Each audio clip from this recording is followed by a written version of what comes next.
달도 이제 두 번째 주로 접어들죠. 참 시간이 빨리 갑니다.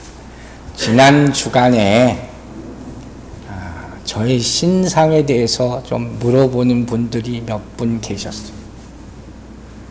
제가 이런 얘기 참 처음 하는데, 제 생일이 도대체 며칠이냐 이렇게 물어보는 분도 계셨고, 또 미리 축하해 주는 분도 계시고, 올해 이상하게 제가 이렇게 인사를 참 많이 받아요.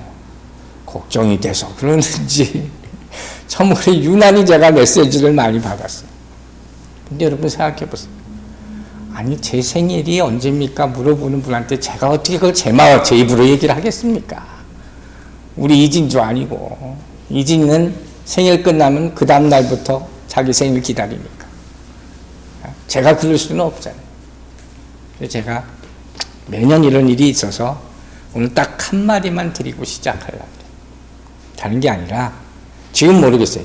옛날에 한국에서는 제 생일날 국기 달았어요. 그런 날이라는 것만 아시면 됩니다. 한글날, 국경일이었어요. 난 참 굉장히 그걸 자랑스럽게 생각했어요. 미국 오니까 아무것도 아닙니다. 이제 다 지난 얘기입니다. 저만 그런 축복이 있는 줄 알았는데 우리 교회에 또 나랑 생일이 똑같은 분이 한 분 계십니다. 참 이것도 엄청난 우연입니다. 하나님이 크게 쓰시는 자가 될 줄로 믿습니다. 얼마나 감사합니까? 이제 제 얘기 끝. 이제 사울의 이야기로 돌아옵니다. 자, 기억해 보세요. 오늘 또 한글날만 기억하시면 안 돼요. 오늘 설교 끝나고. 알죠? 지난주에 우리는 이제 아무것도 보지 못하고 사람의 손에 끌려서 다메섹으로 질질질질 끌려가는 사울의 모습을 봤죠. 한마디로 이런 비참하다. 그렇게밖에 표현할 수가 없어요. 그런데 다른 측면으로 보면 뭐라 그랬어요? 하나님의 포로가 됐어요. 그 순간에 하나님의 포로된 자, 축복입니까? 은혜입니까? 그죠? 여러분이 하나님의 포로가 되시기 바랍니다. 그래서 저는 이 장면을 좋아하는 거예요. 이 장면을 이렇게 계속하고 있는 거예요. 너무 난 감동적이었어요. 그 사람들은 이 스토리를 보면서 항상 어떤 제목으로 설교하는지 아세요? 사울의 회심, 바울의 회심. 그런 제목으로 설교를 정말 많이 합니다. 근데 여러분, 제가 먼저 질문을 하나 던질게요. 오늘 여기까지 본 사도행전 9장의 말씀을 보면서 사울이 언제 회심했습니까? 사울이 언제 회심했어요? 이 스토리 가운데 사울이 어떻게 회개했다고 그런 얘기가 나옵니까? 사울이 무슨 눈물을 흘렸습니까? 통곡을 했습니까?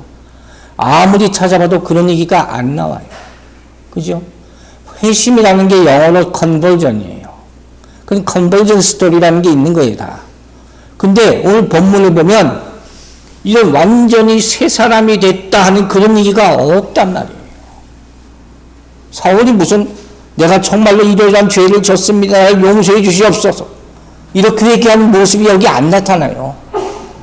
이 사람이 다메섹으로 가면서 회심하야겠다 생각하고 다메섹으로 간 적도 한 번도 없어요. 그렇잖아요. 제가 회심했을 때 생각을 갑자기 해봤어요. 저도 회심하려고 기도원 간 게 아니었다니까요. 여러분, 이 가운데 내가 회개하려고 기도원 갔다 하는 사람 있어요? 교회 나왔다는 사람 있어요? 한 사람도 없을걸? 저도 그냥 예수 만나려고 간 거예요. 하도 안 만나주시니까. 남들 다 만나주는데. 근데 만나준 자리가 회개의 자리가 됐어요. 그래서 제가 그 순간을 잊을 수가 없는 거예요. 자, 바울을 보세요. 바울의 이 사건의 문제는 뭐냐면, 바울이 회심했다. 그 사건을 너무 어마어마한 사건으로 막 신처럼 받드는 사람들이 있다는 거예요. 그러지 말라는 거예요. 제가 오늘 칼럼에도 그 내용을 잠깐 써놨어요. 어떤 사람들까지 있냐면, 신학자들 가운데 있어요. 기독교는 바울의 종교다. 이렇게까지 말하는 사람들이 꽤 있습니다. 사실 바울이 신약성에 13권 이상의 책을 썼잖아요. 기독교를 정립한 사람이 이론적으로, 그건 틀리지 않는 얘기예요. 그러나 기독교가 바울의 종교다 이렇게 말할 수는 없는 것이죠.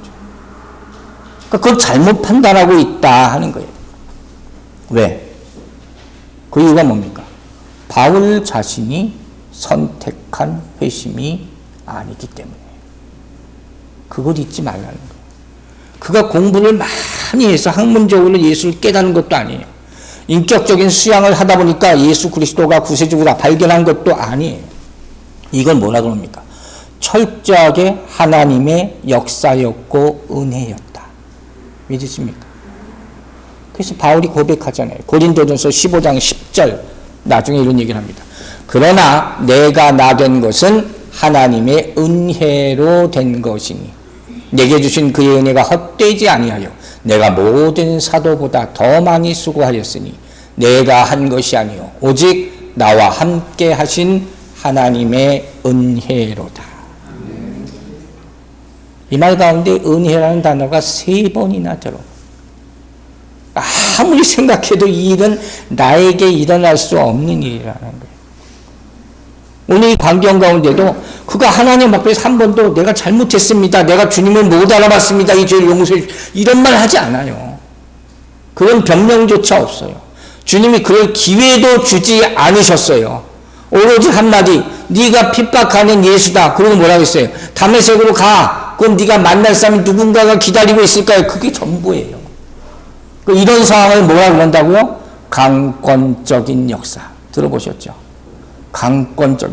하나님이 강제적으로 하셨다는 거예요. 오늘 전반부 얘기를 좀 하려고 그래요. 저한테 많은 생각을 하게 만든 그런 일이에요. 자, 이제 여러분한테 질문을 합니다. 여러분은 회심했습니까? 여러분 아멘이 나와야 돼요. 회심했습니까? 회심해야 되는 거예요. 그럼 조금 오늘 깊이 들어가요. 여러분의 회심을 어떻게 생각합니까? 자, 다시 바꿔 말하면 여러분의 신앙이 여러분 자신의 것이라고 생각합니까? 혹시 여러분 가운데 내가 믿기를 원해서 예수를 믿었다 이렇게 생각하는 분 있습니까? 그게 잘못됐다는 것을 빨리 깨닫게 되기를 바랍니다. 저는 예수를 안 믿으려고 했던 사람이에요. 자꾸 저항했죠. 그러나 우리가 배웠던 가시체가 계속 있었어요. 그러다가 어느 순간에 하나님이 내 앞길을 막으셨어요. 그리고 붙드셔서 예수 믿는 사람이 되게 하셨어요. 컨버전 스토리의 시작이에요. just beginning이에요. 이제부터 정말 중요합니다. 나를 막으셨어요. 붙잡아서 예수 믿게 하셨어요. 그뿐만 아니라 그 순간부터 지금에 이르기까지 그 신앙을 지키도록 그러지 않으면 안 되도록 역사하고 계셨다는 것을 믿으시기 바랍니다. 그 의식 가운데 살라는 거예요. 여러분 생각해 보세요. 내 자유, 내 의지, 내 생각, 내 지식을 가지고 예수를 선택해서 오늘까지 내가 믿어왔느냐? 아니면 나는 원래 믿을 사람이 아니야. 절대로 이런 거 믿을 사람이 아니야. 세상 좋아하고 놀기 좋아하고 그런 걸 넘어서 내가 믿는 것이 따로 있어. 그렇게 살아왔던 사람인데 그야말로 하나님이 너무 나를 강하게 붙드셨어. 꼼짝달싹 못하게 붙드셔서 하나님의 사람이 되게 하셨고 오늘날까지 믿음을 지켜나가게 하셨다. 그죠? 우린 다 후자죠. 내가 믿고 싶어서가 아니죠. 그런데 여러분 생각하세요. 이 하나님이 소위 말하는 이 강권적인 역사, 그 손길을 얼마나 의식하고 사냐 하는 거예요. 제가 이것을 다시 한번 생각하고 회개했어요. 여러분 하나님이 강한 손으로 여러분을 항상 붙들고 계시다고 믿습니까? 그걸 의식하고 사시냐는 거예요. 그게 불편하면 안 돼요. 그걸 자꾸 피하려고 그러면 안 돼요. 하나님의 강한 손에 감사하시기 바랍니다. 하나님이 그렇게 시키신 걸 안 하려 하다가 늦게 하는 분들이 있어요. 지금 감사하시기 바랍니다. 이제야 그 강한 손이 나에게 필요하면 그게 없으면 내가 죽는다는 것을 이제야 깨달았습니다. 감사하고 평생 감사하는 여러분 되시기 바랍니다. 이게 신앙인의 자세예요. 그냥 머리로 생각하고 하나님이 나와 함께 계시지 이 정도가 아니라 이걸 하나님의 강한 손이 나를 꽉 붙잡고 있구나. 이걸 평생 체험하고 사는 여러분들 되시길 주의 이름으로 축원합니다. 여러분, 신앙은 그래서 내가 선택하는 게 아니에요. 선택받는 거지. 이게 하나님과 우리의 관계예요. 바울은 이걸 어떻게 표현하는지 아세요? 처음에 그러죠. 나는 잡혔어. 그죠? 나는 포로됐어. 대부분 여기서 끝나. 그래서 나 예수 믿기 시작했어. 근데 여기서 끝난 게 아니라 평생 동안 여러 가지 말로 이걸 표현을 해요. 그 가운데 바울이 자주 한 말 중에 하나가 뭐냐? 자, 이렇게도 말을 합니다. 갈라디아서 4장 13절 보세요. 내가 처음에 육체의 약함으로 말미암아 너희에게 복음을 전한 것을 너희가 아는 바라. 여러분, 이해가십니까? 하나님 일을 하려면 몸도 건강해야죠. 그잖아요. 그래야지 많은 일을 할 수 있잖아요. 근데 바울은 어딜 가나 이게 내가 몸이 약한데 뭐가 어쩐데 항상 그래. 이래가지고 뭐 어떻게 그 사람들이 신용을 받고 어떻게 복음을 전해요. 근데 바울은 뭐라 그래요? 난 약하기 때문에 복음을 전했다 하는 거예요. 여러분, 이 가능합니까? 여러분 다 강합니까? 다 강해서 예수 잘 전합니까? 성경은 그렇게 얘기하지 않아요. 저도 그래야 되는 줄 알았어요. 근데 아픈 데가 점점 많아지다 보니까 한 가지는 겸손해져. 또 하나는 간증이 많아져. 그죠? 하나님 다 쓰세요. 이걸 은혜라 그러는 거예요. 이것도 은혜입니다. 고린도전서 1장 8절 보세요. 십자가의 도가 멸망하는 자들에게는 미련한 것이요 구원을 받는 우리에게는 하나님의 능력이다. 믿습니까? 세상 사람들은 모르죠. 어제 우리 뉴저지에 사는 사촌 누나가 오래간만에 통화를 했어요. 가끔 통화를 하죠. 내 생일은 안 잊어버리니까. 네 생일을 어떻게 잊겠니? 그것도 전화가 왔어요. 근데 오래간만에 통화하면서 하는 얘기가 다 너 어디 아프니 나 어디 아프다. 그 얘기만 하다 끝났어. 참, 여러분, 여기 나오잖아요. 하나님은 우리의 약함을 사용하는 줄로 믿으시기 바랍니다. 하나님의 방법을 어찌 인간이 알 수가 있습니까? 여러분, 제일 아플 때 뭐 합니까? 기도하게 되기를 주의 이름으로 축원합니다. 닉 부이치치라는 사람 지금 갑자기 생각나. 아시죠? 팔, 다리 다 없는 분. 그분은 제가 사진 준비 안 했어요. 근데 보기만 해도 그냥 은혜잖아요. 제가 그분을 보면서 있는 처음에 딱 봤을 때 발견한 게 하나 있어요. 그게 뭔지 아세요? 손도 없잖아요. 여기 손가락 2개 있어요. 저거 2개 남겨주셨을까? 제가 보자마자 했어요. 아, 저 성경책 넘기라고 남겨주셨고. 은혜인 줄로 믿습니다. 하나님 다 은혜로 쓰세요. 여기서 금방이야. 끝이 아니에요. 여기서 더 나아가서 바울 사도가 이렇게까지 얘기합니다. 자, 고린도전서 9장 16절. 우리 지난주에 배운 말씀이에요. 내가 복음을 전할지라도 자랑할 것이 없으면 내가 부득불할 의미라. 만일 복음을 전하지 아니하면 어떻게 해요? 내게 화가 있을 것이다. 고린도전서 강의하면서 우리 말씀 들었잖아요. 이게 무슨 의미야? 오늘 약간 수요예배 말고 다른 의미로 해석해 볼게요. 예수 그리스도의 포로된 자예요. 바울은. 그죠? 포로됐어요. 붙잡혔어요. 감옥에 갇혔어요. 그런데 여기서 도망가면 어떻게 되는 거예요? 이 사람 잡아 죽여요. 이게 영적 의미를 생각하시라는 거예요. 여러분이 세상의 감옥이 아니라 예수 그리스도께 잡힌 바 됐어요. 그럼 어떻게 되는 거예요? 예수 그리스도 안에 있는 거예요. 이게 인크라이스트예요. 근데 여기서 밖으로 나가면 어떻게 돼요? 우린 죽어요. 영적 생명은 죽는 거예요. 바울은 이걸 항상 있잖아요. 나는 절대로 여기서 나가지 않겠다는 거예요. 이 상태가 우리가 찬양한 찬송가 280장이에요. 천부여 의지 없어서 손들고 옵니다. 우리는 주님 앞에 올 때는 항상 이 마음을 가지고 와야 될 줄로 믿습니다. 그런데 억울해서가 아니에요. 슬퍼서가 아닙니다. 은혜 가운데 이렇게 나오게 되길 주의 이름으로 축원합니다. 천부여 의지 없어서 손들고 옵니다. 주님밖에 내가 의지할 곳이 아무것도 없습니다. 이게 축복이죠. 자, 사울의 고백 가운데 또 하나 중요한 게 있어요. 사울이 예수 그리스도에게 붙들렸다고 하잖아요. 그럼 질질 끌려가듯이 다메섹에 그렇게 평생 동안 어쩔 수 없이 그렇게 사는 걸까? 그 모습이냐? 어쩔 수 없이 믿고 어쩔 수 없이 전도하고 어쩔 수 없이 교회 나오고 벌 받을까봐 저주 받을까봐 그래서 잘하는 척 하는 거냐? 그렇게 살았습니까? 아니잖아요. 그렇게 안 살았어요. 그럼 어떻게 살았다고요? 빌립보서 3장 12절 또 봅니다. 3주 동안 계속 나옵니다. 내가 이미 얻었다 함도 아니요 온전히 이루었다 함도 아니라 오직 내가 그리스도 예수께 잡힌바된 그것을 잡으려고 달려가느라. 하나님이 저한테 3주 내내 수요예배 주일을 계속 이 말씀을 주셨어요. 계속 묵상할 수밖에 없죠. 자, 하나님이 또 하나의 의미를 여러분하고 나눕니다. 잡혔다는 건 뭡니까? 강권적인 역사예요. 달려가노라는 뭡니까? 이건 내 자발적인 거예요. 이 차이를 아시겠어요? 잡힐 때는 나는 아무것도 못해요. 그 후에는 내가 기쁨으로 하는 거예요. 나를 붙드신 그 손, 그 강한 능력을 가지고 있는 손이 있어요. 거기 딱 붙잡혔어요. 아, 이젠 나는 꼼짝달싹 할 수 없게 되었구나. 느끼세요? 여러분, 제가 여러분 정말 느끼고 삽니까, 이걸? 제가 얘기했잖아요. 반쯤 대충 은혜가 아니라고, 그건 은혜가 아니라고.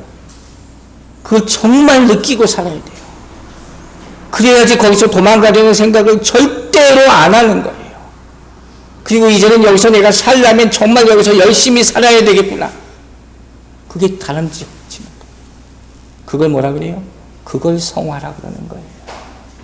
예수 그리스도 붙잡혀서 쫓아가는 거예요. 그런 성화의 삶을 살게 되기를 주의 이름으로 축원합니다. 자, 이제 오늘 말씀을 합니다. 9장 9절. 사흘 동안 보지도 못하고, 고린도전서가 아니죠. 사도행전. 먹지도 마시지도 아니하니라. 이 말씀이에요. 보지도 못하고 질질 끌려서 다메섹으로 간 결과가 지금 이 상태로 나타나는 거예요. 사울의 상태가 아주 적나라하게 표현되는 거죠. 정말 안타까운 모습이에요. 이 상황을 우리는 알아야 돼요. 정말 중요한 상황이기 때문에 이 상황을 지금부터 설명을 합니다. 먼저 제가 항상 하는 방식이 있죠. 아주 현실적인 접근이에요. 만약 나에게 이런 일이 생긴다면 어떻게 할까? 여러분이 보지도 못하고 먹지도 못하고 마시지도 못하는 상황이 왔어요. 그럼 절망이에요. 인간은 절망할 수밖에 없는 거예요. 자, 현실에 맞춰서 하나씩 생각해 봅니다. 먼저 여러분이 보지 못한다고 생각해 보세요. 그럼 어떨까요? 아주 쉽게 생각하는 두 가지 느낌이 있어요. 하나는 답답할 거예요. 굉장히 답답해요. 우리가 눈이 좀 아프기만 해도 굉장히 불편해요. 또 하나는 두려움이 옵니다. 깜깜하게 되면 두려워요. 패닉이 오는 거예요. 공포가 오는 거예요. 그럴 수밖에 없는 거예요. 우리가 어둠 속에서는 작은 소리도 굉장히 크게 들려요. 그 인간은 누구나 다 이렇게 느끼게 되는 거죠. 빛이 없다는 게 얼마나 두려운 건지 여러분. 지금 어느 나라들에서는 전기가 다 끊어서 난리가 아니에요. 세상이 지금 그렇게 돌아가고 있어요. 두 번째 어떻게 해요? 먹지도 못했다. 먹지 못하면 뭘 느낍니까? 당연히 배고픈 거죠. 그죠? 저는 오늘 아침, 점심 안 먹고 왔는데 설교 끝나고 나면 보통 주일날 안 먹을 때가 많거든요. 한 4, 5시에서 집에 가잖아요. 엄청 배고프기 시작합니다. 피곤도 막 몰려오고 긴장이 풀리니까. 인간 누구나 그럴 수밖에 없는 거예요. 바울은 3일 동안 먹질 못했다. 그죠? 처음에는 이 상황 가운데 무슨 배고픈 게 느껴지겠어요? 하지만 인간의 욕망이라는 건 어쩔 수가 없어요. 배고프면 다 느끼는 거예요. 여러분 금식을 할 때 항상 3일째가 고백이에요. 고비. 그때 넘기면 일주일 충분히 할 수 있는 거예요. 자, 세 번째 어떻게 됐어요? 마시지도 못했다. 물을 못 먹으면 무슨 일이 생깁니까? 목마르죠. 물이라는 게 얼마나 중요합니까? 금식할 때도 물은 다 마시잖아요. 인간이 물을 안 먹고 살 수 있는 한계가 3일이에요. 3일. 그 정도로 물이 필요한 거예요. 근데 물도 못 마셨어. 차이든 타이든 간에. 어둠과 배고픔과 목마름, 공포예요.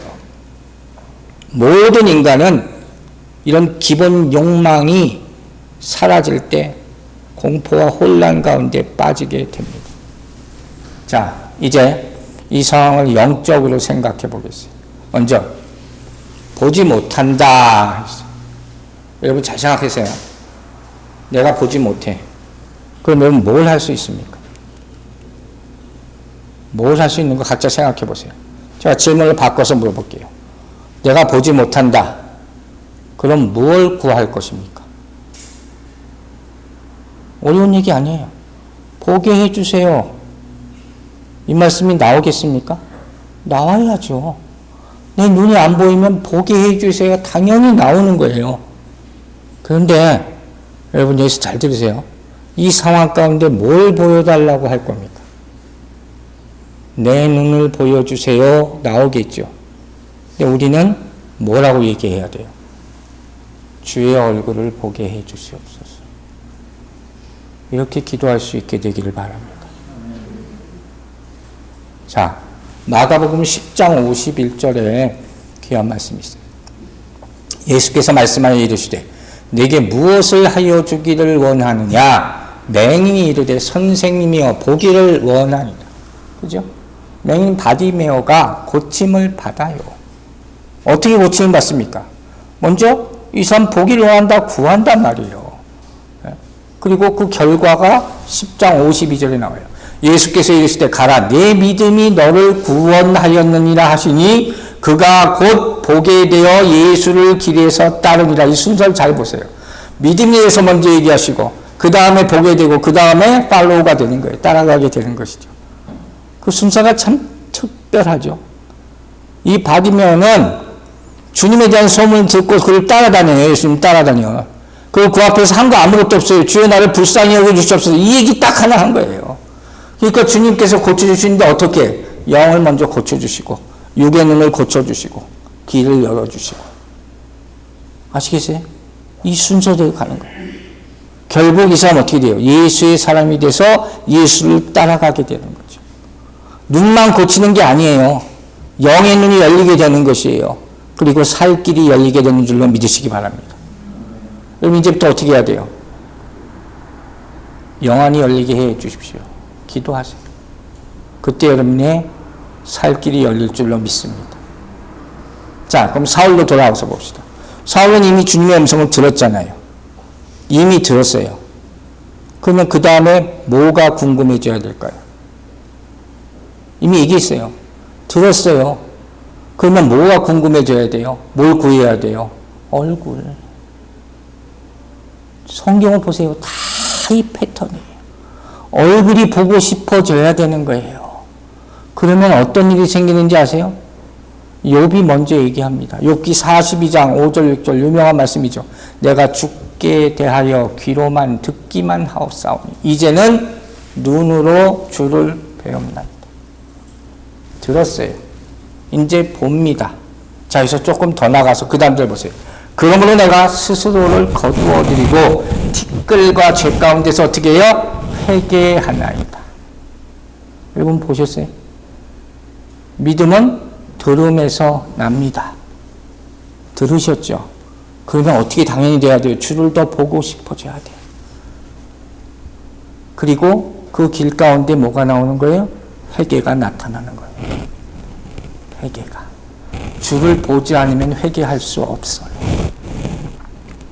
꼭 주를 만나게 되기를 주의 이름으로 축원합니다. 이 역사를 주님께서 원하시는 거예요. 보지 못한다, 본다, 안다. 성경에서 제가 자주 얘기했잖아요. 굉장히 중요한 얘기라고 그랬잖아요. 성경에서 본다는 말은 그냥 시각적으로 보는 게 아니라 뭐라고 했어요? 인식한다, recognize 하는 거예요. 경험적으로 내가 이걸 느끼고 체험해서 알게 되는 거예요. 그걸 원하시는 거예요. 근데 대부분의 사람들은 어떻게 돼요? 그냥 듣는 데서 멈추는 거예요. 그냥 한번 들으면 됐지. 그게 충분한 게 아니라는 거예요. 그냥 다 주워 듣는 거예요. 하지만 그게 주님을 만난 건 절대로 아니에요. 주님이 바라시는 거는 그게 아니에요. 하나님은 우리로 하여금 나의 주님의 말씀을 들었습니다. 이제 정말 주님을 보기를 원합니다. 이렇게 간절히 구하기를 원하심을 잊지 마시기 바랍니다. 이것까지 가야 되는 거예요. 자, 제가 구약의 시절을 하나 인용할게요. 모세 아시죠? 모세는 자기 딴에 하나님을 안다고 40년 동안 생각했잖아요. 근데 어떻게 실패합니다. 그리고 광야에서 40년을 삽니다. 아무것도 모르는 자로 살아요. 그리고 40년 후에 하나님의 음성이 들려옵니다. 불타는 떨기나무 가운데 주님을 봅니다. 여기까지는 됐죠? 자, 그리고 나서 하나님이 주신 게 있어요. 듣게 하고 보게 하고. 그 보게 한다는 건 뭐예요? 세상을 못 보게 하고 하나님을 보게 하는 거죠. 그리고 뭘 주신지 아세요? 지팡이를 주시는 거예요. 그게 주님의 능력이에요. 이걸 구하시기 바랍니다. 이걸 구하는 거예요. 앞길이 막막해. 주님 나에게 지팡이를 주세요. 나는 못 봐. 그때 하나님이 지팡이가 필요한 거예요. 그리고 이렇게 주님의 얼굴을 우리가 보는 것을 뭐라고 한다고요? 주님의 얼굴을 보는 것. 이걸 은혜라. 그레이스 하는 거예요. 창세기 6장 8절을 주세요. 우리 이진이가 보고 처음으로 영어 성경 구절이 나왔다고 좋아했어요. 그레이스가 뭐냐? What is grace? 이게 그레이스의 구역적인 데피니션이에요. Noah found grace or favor in the eyes of the Lord. 제가 여러 차례 인용하는 말이에요. 여러분 절대 잊지 마세요. 하나님의 눈 가운데 은혜를 발견했다. 보시기 바랍니다. 하나님을 만나면 영적인 은혜가 임하는 사실을 깨닫게 되길 주의 이름으로 축원합니다. 만나야 돼. 그게 보는 거예요. 두 번째 어떻게 해요? 먹지 못한다. 영적인 의미를 생각해봐요. 자, 여러분 먹지 못하면 뭘 구한다고요? 이제 일용할 양식을 구하시기 바랍니다. 그게 먼저죠. 주기도문 주셨잖아요. 일용할 양식을 구하세요. 그것부터 구하는 거예요. 우리는 광야에서 우린 광야 같은 세상에서 산다고 그랬잖아요.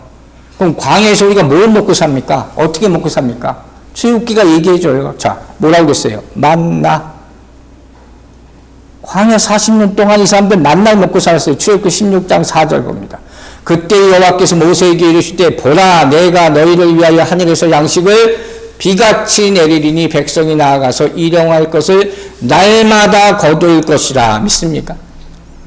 이거 믿고 사는 거예요, 우리. 그죠? 그러니까 우리는 하루하루 살 수 있는 거예요. 정말 이 믿음으로 살란 말이에요. 오늘 그냥 있는 거 먹고 살자가 아니라 하나님이 주신 일용할 양식으로 먹고 삽니다. 이걸 고백하느냐 안 하느냐가 천지 차이에요. 자, 그럼 여기서 조금 더 갑시다. 이걸로 충분합니까? 여러분 일용할 양식으로 충분합니까? 우리가 또 하나 구해야 될 게 뭡니까? 생명의 양식. 말씀이죠. 이 말씀. 그래야지 영원히 살게 될 줄로 믿으시기 바랍니다. 일용할 양식은 하루 먹을 양식, 데일리 푸드, 데일리 브레드잖아요. 이건 뭐예요? forever. 그죠? 우리 이게 필요한 거예요. 자, 요한복음 6장 35절 보세요. 예수께서 이르시되 나는 생명의 떡이니 내게 오는 자는 결코 줄이지 아니할 터요 나를 믿는 자는 영원히 목마르지 아니하리라. 여기 목마름 배고픔 다 나와요. 여러분 나눠드린 암송 구절 절대로 가볍게 생각하지 마시고 생명의 양식으로 여러분 사용하게 되길 바랍니다. 보고 먹고 마지막 마시지 못해요. 여러분 마시지 못하면 뭘 구할 겁니까? 물, 생수, 요새는 폴란드 스프링워터 구하죠. 자, 이제 보세요. 제가 출애굽기 인용했어요. 출애굽기 4장에 하나님께서 지팡이를 주세요. 16장에서 만나를 내려주세요.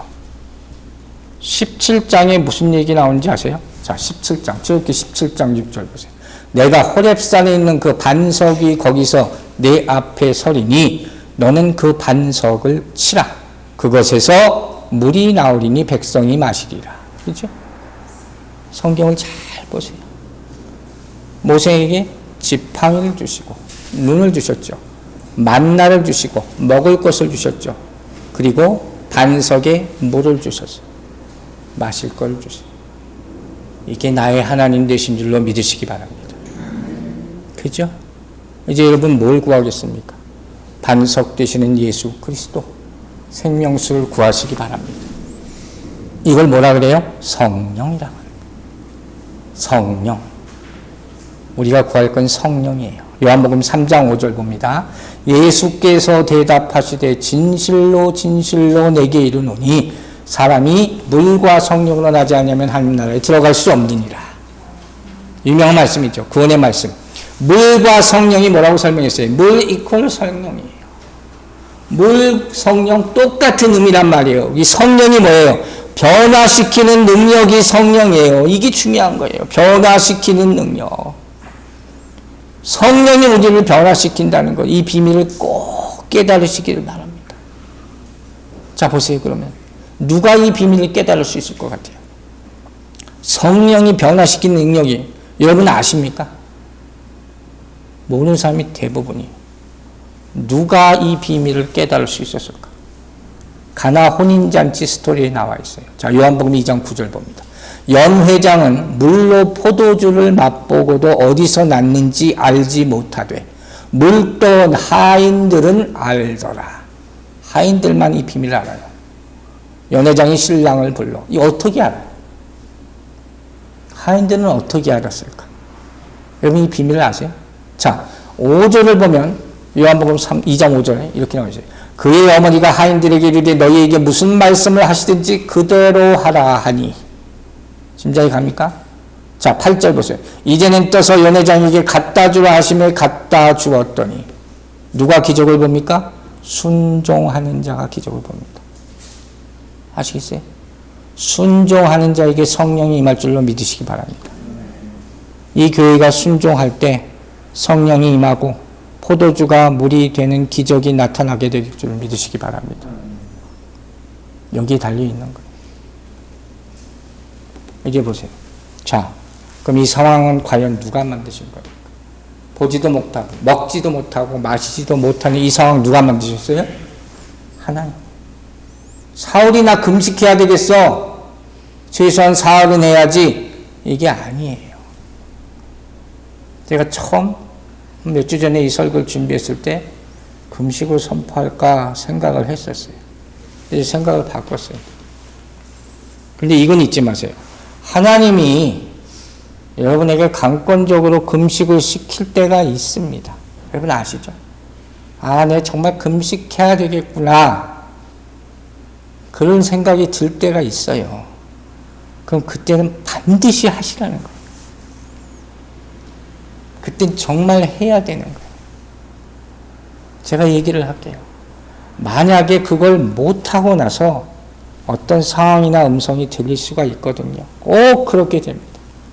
그건 가짜일 확률이 많아요. 자, 보세요. 하나님의 음성을 들었어요. 그럼 100% 받아들여서 순종해야지 역사하는 거죠. 근데 많은 사람들이 그렇게 못해요. 그리고 어떻게 해요? 내 상황을 핑계를 대고 합리화하게 되고 결국 그 순간 마귀가 들어와요. 여러분 이건 여지없어요. 여러분이 느끼든 못 느끼든 이건 마귀가 역사합니다. 왜? 내가 100% 순종하지 못한 그 상황 가운데 내가 그걸 빨리 잊어버리려고 해요. 다른 상황을 만들거나 다른 모습이 나타나거나 다른 음성이 분명히 들립니다. 그건 가짜예요.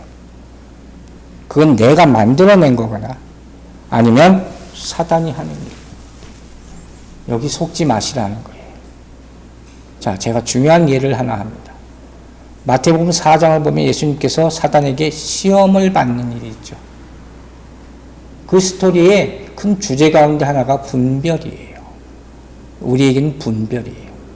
마태복음 4장 3절, 6절, 9절에 공통적으로 나타나는 단어가 하나 있는데 그게 뭐냐면 만일이에요. if 하는 거예요. 만일 사단이 줄 말. 하나님은 절대로 가정이나 우연이라는 게 없어요. 하나님은 계획된 바를 그대로 행하십니다. 믿으십니까? 만일 이런 거 없어요. 자, 마태복음 이 하나만 듣게요. 4장 8절과 9절 보세요. 마귀가 또 그를 데리고 지극히 높은 산으로 가서 천하 만국과 그 영광을 보여 이르되 만일 내게 엎드려 경배하면 이 모든 것을 내게 주리라. 이건 뭐예요? 다 허상이에요. 그죠? 자, 들으세요. 하나님은 이렇게 우리에게 뭘 보여주시고 일하지 않으세요. 그렇게 안 하세요. 어떻게 하세요? 사울처럼 눈을 멀게 하고 끌고 가십니다. 믿으십니까? 이걸 믿으시라는 거예요. 하나님 우리에게 눈에 보이는 것, 좋은 것으로 내가 너에게 이거 줄게, 그렇게 역사하지 않으세요. 때로 내 눈이 멀다 하더라도 하나님 손을 붙잡고 따라가게 되길 주의 이름으로 축원합니다. 이게 진짜예요. 자, 마지막으로 이 상황이 필요한 이유를 생각해 봅니다. 하나님께서 왜 이 상황을 만드셨을까? 하나님이 하신 게 이유가 있을 거 아니에요. 이 상황을 잘 봐야 돼요, 여러분. 영적인 눈으로 보라는 거예요. 주님은 빛이십니다. 믿습니까? 주님은 빛으로 오셨어요. 근데 왜 어둠을 줬을까? 그죠? 왜 눈이 멀어야 돼? 주님은 빛인데 주님 만나면 다 눈이 떠야지. 다 보게 돼야지. 왜 눈이 멀어요? 흑암이라는 게 뭐야? 아무것도 못 보는 상태예요. 이런 완전한 껌껌한 상태 여러분 겪어보셨어요? 이게 겪기가 어려워요. 우리 항상 전기가 이렇게 들어오니까 다 밝은 줄 알지. 내가 심지어 눈을 감아도 여러분 자기 눈 감고 있어 보세요. 그래도 빛이 느껴져요. 제가 시험해봤어요 이번에. 그리고 손을 이렇게 가려봤더니 훨씬 깜깜해져요. 한번 해보라니까. 그래서 안 돼 하고 자는 거예요. 잠 못 자는 사람들이. 그러면서 내가 또 한 말씀 주셨는데 이건 나중에 내가 얘기할게요. 우리 이 감각이라는 게 어마어마한 거예요. 근데 여러분 이거 보세요. 정말 깜깜해지잖아요. 그러면 어떻게 돼요? 아주 작은 빛도 굉장히 밝게 느껴져요. 아시겠어요? 사울은 눈을 뜨고 있었어요. 그래도 빛 대신 예수 그리스도를 보지 못했어요. 인식하지 못했어요. 주님은 그 눈을 못 보게 하신 거예요. 왜? 주님만 보게 하려고. 믿습니까? 이게 주님의 방법이에요. 하나님의 계시는 이렇게 나타나는 거예요. 이렇게 나타나는 거예요. 모세에게 나타나신 하나님, 불타는 떨기나무. 그 사막 한가운데서 얼마나 잘 보입니까? 이거예요. 이 하나님을 만나게 되길 바랍니다. 누가복음 13장 11절에 아주 재미있는 말씀이 있어요. 보라, 이제 주의 손이 내 위에 있으니 내가 맹인이 되어 얼마 동안 해를 보지 못하리라 하니 즉시 안개와 어둠이 그를 덮어 인도할 사람을 두루 구하는지라. 지난주에도 인용했던 말씀이에요. 마술사 엘르마라는 사람을 사울과 바나바가 구원해주는 장면이에요. 근데 여기 무슨 설명이 나와요? 주님의 손이 위에 있어. 근데 어떻게 돼요? 어둠이 안개가 덮어. 아주 놀라운 대조의 장면이에요. 빛과 어둠이 이 장면에 딱 나타나요. 얼마나 절묘한 대조입니까? 하나님 왜 이렇게 하시죠? 주님의 손이 임하면 주님만 보게 되는 거예요. 다른 곳은 다 어두워집니다. 사울에게 음성이 들렸을 때 다른 사람들은 다 보지 못하고 알아듣지 못합니다. 그 은혜가 여러분에게 있게 되기를 바랍니다. 구하는 자는 받을 줄로 믿습니다. 즉 이렇게 사울에게 어려운 일이 생겼지만 이 시간 가운데 하나님은 사울의 영혼을 만지시는 거예요. 은혜의 시간이 되는 거예요. 축복의 시간이 되는 거예요. 여러분의 상한 감정을 만져주시는 주님의 손길을 체험하게 되길 주의 이름으로 축원합니다. 우리에게 필요한 때니까. 말씀 이제 정리할게요. 여러분, 아마도 사울은 자기 인생 가운데 이런 일이 벌어질 것이라고 생각도 못 해봤을 겁니다. 상상도 못할 일이죠. 그러나 우리 아무도 내일 일은 모르는 거예요. 정말 몰라요. 갑자기 병을 얻거나 아니면 사고를 당해서 병원에 오신 분들이 공통적으로 하시는 말씀이 뭔지 아세요? 내가 여기 누워있을 거라고 난 평생 생각해 본 적이 없다. 저는 그런 얘기 참 많이 들었거든요. 있을 수 있습니다. 중요한 건 그 순간 깨달아야 될 사실이 한 가지 있어요. 그게 뭐냐? 그 시간이 나에게 꼭 필요한 시간이 될 수 있다 하는 거예요. 왜 필요합니까? 간단하게 세 가지만 말할게요. 첫째, 그 시간이 나를 회복시키는 시간이 될 수 있습니다. 그 시간을 주님께 맡기시기 바랍니다. 하나님이 회복시키라고 시간을 주시는데 나는 빨리 일어나서 일하겠다고 하는 사람 어리석은 사람입니다. 회복에는 시간이 필요하다는 것을 잊지 마세요. 두 번째, 이 시간은 그 사람의 인생을 돌아보게 하는 시간이 될 수 있습니다. 우리에게 반드시 이 시간이 필요합니다. 과거는 생각하지 마세요. 그러나 과거를 버릴 수는 없습니다. 새로운 것을 생각하기 위해서는 그것을 이기는 힘을 얻어야 됩니다. 돌아보면서 새 힘을 얻게 되길 주의 이름으로 축원합니다. 세 번째, 이 시간은 무슨 시간입니까? 새로운 사람을 만나게 하는 시간이 될 줄로 믿습니다. 사울은 아나니아를 만나게 됩니다. 제가 이 말씀 준비하면서 기도했어요. 이 교회가 새로운 사람들을 만나게 해주세요. 여러분 기도하시기 바랍니다. 사랑하는 여러분, 여러분이 이렇게 기도할 때 주님께서 반드시 새로운 길을 열어주실 줄로 믿습니다. 자, 그럼 이 시간 동안 사울은 도대체 뭘 하고 있었을까? 보지도 못하고 먹지도 못하고 마시지도 못하는 뭘 하고 있었을 것 같아요? 한 주 동안 기도하면서 생각해 보시기 바랍니다. 하나님이 답을 주실 겁니다. 제가 답은 이미 말했어요. 집에 가서 제가 무슨 얘기를 했는지 생각해 보세요. 다음 주 얘기 나눌 겁니다. 여러분, 해산의 고통이란 말 있죠? 여자분들 더 잘 아실 거예요. 사울에게는 지금 이 시간이 바로 해산의 고통의 시간이에요. 우리에게 다 이 시간이 필요해요. 변화되기 위한 시간, 에벨레가 나비가 되기 위한 그런 탈바꿈하기 위해서 필요한 시간, 그런 시간이 우리 인생에게 필요합니다. 만약 그 시간이 지금이라면 우리가 받은 이 체험이 신앙으로 바꾸는 시간이 되기를 주의 이름으로 축원합니다. 기도하겠습니다. 아버지 하나님, 사울의 체험이 하나님의 역사를 가져왔듯이 우리가 예수를 안다고 했던 것들이 우리의 인생을 바꾸는 계기가 되게 하여 주시옵소서. 우리가 많은 체험이 있다고, 성경을 안다고, 지식이 있다고 자랑하지만 그게 온전히 믿음이 되기까지 시간이 필요하고 회개가 필요하고 순종이 필요합니다.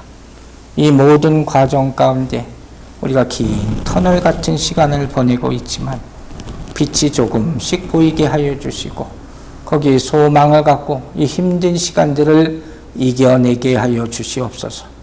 오로지 주님 쓰임받기를 원합니다.